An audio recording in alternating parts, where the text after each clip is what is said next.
Bonjour, on est en compagnie de Lucas Mayas. Félicitations. Quel week-end à Manicourt. Une deuxième place et surtout cette incroyable victoire. Ouais, salut à tous. Ben ouais, c'était comme on l'avait dit dans la vidéo juste avant Manicourt, c'était ce qu'on espérait, au moins rentrer avec une victoire cette saison et c'est fait. Donc c'était cool malgré les conditions compliquées. On a quand même réussi à s'en sortir plutôt pas mal. Qu'est-ce que c'est que cette histoire de superstition avec votre pote Billan qui vous le forçait à porter un short vert flashy? C'est quoi ça? Ouais, depuis le début de saison, on faisait pas beaucoup de podiums et puis un coup il a mis ce short là, mais parce qu'il faisait chaud et je me rappelle plus quelle course c'était. Je suis monté sur le podium. La course d'après, il l'a pas mis, je suis pas allé sur le podium et il l'a remis. Je suis remonté sur le podium, donc on s'est dit bon en fait c'est le short. Donc ben là le problème c'est qu'à Manicourt il faisait quand même très froid, il a pas voulu le mettre, donc il l'avait quand même amené dans son sac à dos sur la grille et on va dire que c'est le short fétiche. Donc maintenant je veux qu'il ait son short à chaque fois qu'il est près de moi, comme ça on monte sur le podium. Et vous êtes vraiment superstitieux à ce point-là?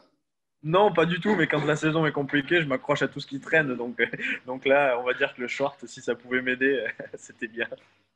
Saison compliquée, Lucas, depuis les courses de Barcelone, vous êtes et de loin celui qui a marqué le plus de points au championnat du monde. Ouais, mais le début de saison, c'était pas le cas. Donc c'est peut-être le short, en fait. Justement, c'est peut-être le short. Non, généralement, en fin de saison, on est bien. On est bien. Mais c'est vrai que le début de saison était vraiment plus compliqué que ce qu'on attendait. On s'attendait quand même à être un peu mieux placé. Donc pour moi, c'est pas une super saison non plus, quoi. À quel moment vous vous êtes dit c'est fichu pour le titre? Ben, à partir de Phillip Island, dès la première course. Pour moi, quand j'ai vu ce qui se passait devant, je savais que ça allait être vraiment compliqué pour nous et que voilà, on allait avoir beaucoup de mal à suivre encore cette moto jaune. Alors, avec Fabien Forêt, vous avez travaillé tout au long de la saison pour obtenir un guidon en mondial Superbike avec Puccetti, votre équipe, pour la saison prochaine. Ouais, en fait, quand j'ai signé chez Kawasaki en Super Sport il y a 2 ans, j'avais aussi cette idée-là en tête, hein. L'option Yamaha n'avait pas fonctionné pour moi, donc avant de choisir une moto en super sport, j'ai aussi choisi un team qui avait une bonne moto en superbike. Il n'y en a pas beaucoup. Et n'ayant pas fait, on va dire, mes preuves en superbike, c'est compliqué de rentrer un peu comme ça par la petite porte. Donc il fallait d'abord, le mieux pour moi, c'était d'être dans un team qui avait une bonne moto en super sport, montrer que j'étais capable de faire des belles choses et surtout montrer mon envie pour la superbike. Donc c'est ce qui s'est passé. Monter sur une moto de superbike aujourd'hui, c'est pas compliqué. Je pense que quelqu'un qui a un bon manager, il peut avoir une bonne moto. Moi, le but, c'était d'avoir une très bonne moto et d'être prêt et d'arriver sans faire n'importe quoi. C'est-à-dire de commencer à travailler comme on a pu faire cette année avec Fabien pour arriver dans de bonnes dispositions sur la Superbike. Donc, on a travaillé sur beaucoup de points, sur la façon de piloter, mais aussi sur la façon de travailler, de se comporter, de ne pas s'énerver quand ça ne fonctionne pas. Donc voilà, c'est plein de petits points qui ont fait qu'aujourd'hui, Kawasaki me fait confiance. Vous avez déjà mené une course en mondial Superbike, si je me souviens bien. Ouais, enfin, mener. Ouais, c'est vrai que j'ai vu P1 sur mon panneau pendant un tour. C'est vrai, c'est vrai, c'est vrai. À Il Assen, faut le c'est dire. ça? Ouais, c'est ça. Moi, j'espère que j'emmènerai dans le futur, mais pas dans ces conditions-là, dans des vraies conditions. Dernière question, Lucas. Je croyais, d'ailleurs, vous l'aviez déclaré aussi, que vous étiez un pilote de 600 cm3, que c'était votre catégorie de prédilection.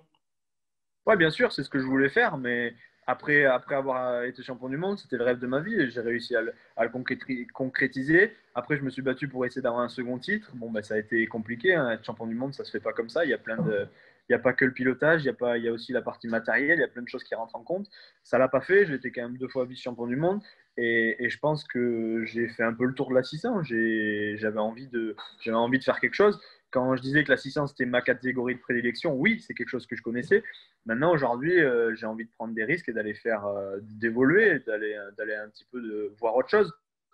C'est sûr que j'aurais pu rester, finir ma carrière, on va dire, en 600 et avec je vais pas dire la facilité, mais avec au moins la certitude d'être régulièrement sur le podium et de faire partie des favoris. Maintenant, j'ai envie de prendre un risque, j'ai envie d'évoluer, j'ai aussi envie d'avoir une autre motivation et de travailler différemment pour montrer que je peux être aussi rapide sur une moto de Superbike.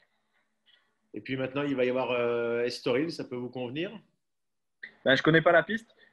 Après, j'ai quand même beaucoup regardé les vidéos.